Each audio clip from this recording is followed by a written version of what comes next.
ఇక వెనక్కి అనుకోదు, వెనక్కని తీసేటప్పుడు అటు ఇటు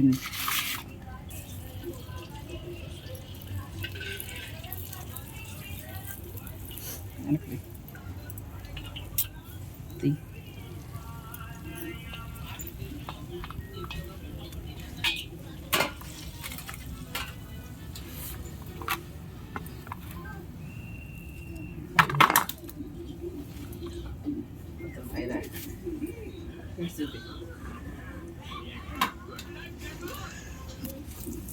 ఫ్రెండ్స్, నేను గోవింద్ సుజాతని. మేము ఇప్పుడు చెక్కలు అంటారు ఆంధ్రాలో, ఈడ అప్పాలంటారు, చేయబోతున్నాము. కంప్లీట్గా వీడియో చూపిస్తాను. కరివేపాకు కలపడానికి బాగుంటుందని ఇంత పెద్దది పెట్టాను. అరకిలో అంత కరివేపాకు, 5 కిలోలు అన్నమాట ఇవి. కిలోన్నర పప్పు, శనగపప్పు నానబెట్టుకోవాలి.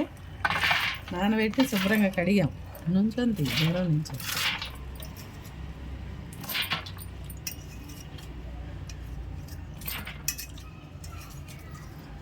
అదే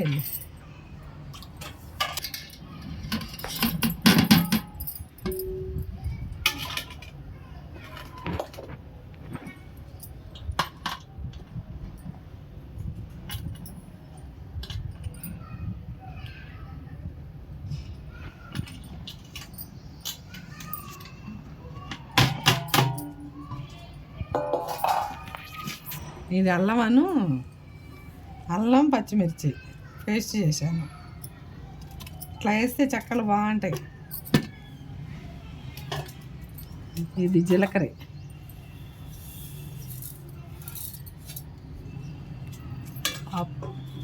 పసుపు వేసుకోవాలి ఫ్రెండ్స్. 2-3 స్పూన్లు పసుపు వేసాను. సాల్ట్ తగినంత చూసుకుంటా వేయాలి. వాటర్ ఏం అవసరం లేదు, మన ఇష్టం. బాగా కలపాలి. కలిపే దాంట్లోనే ఇవి టేస్ట్ ఉంటాయి, కరకరలాడతాయి ఫ్రెండ్స్.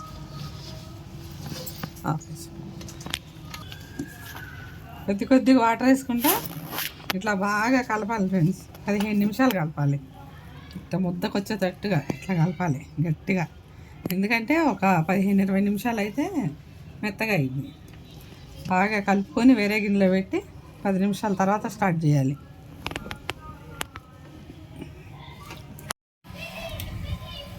పిండి 15 నిమిషాలు 20 నిమిషాలు అయిన తర్వాత చక్కగా ఇట్ట ముద్ద చేసుకొని ఇలా ఫస్ట్ ఆయిల్ రాయాలి. ఆయిల్ రాసుకొని దీని మీద చాలా బాగా వస్తాయి ఫ్రెండ్స్. ఇట్లా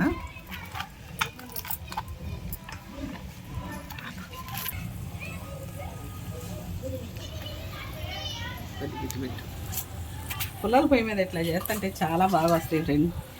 నేను శనగపప్పు, కరివేపాకు, అల్లము, పచ్చిమిర్చి వేసాను. ఆరోగ్యానికి చాలా బాగుంటుంది అల్లం.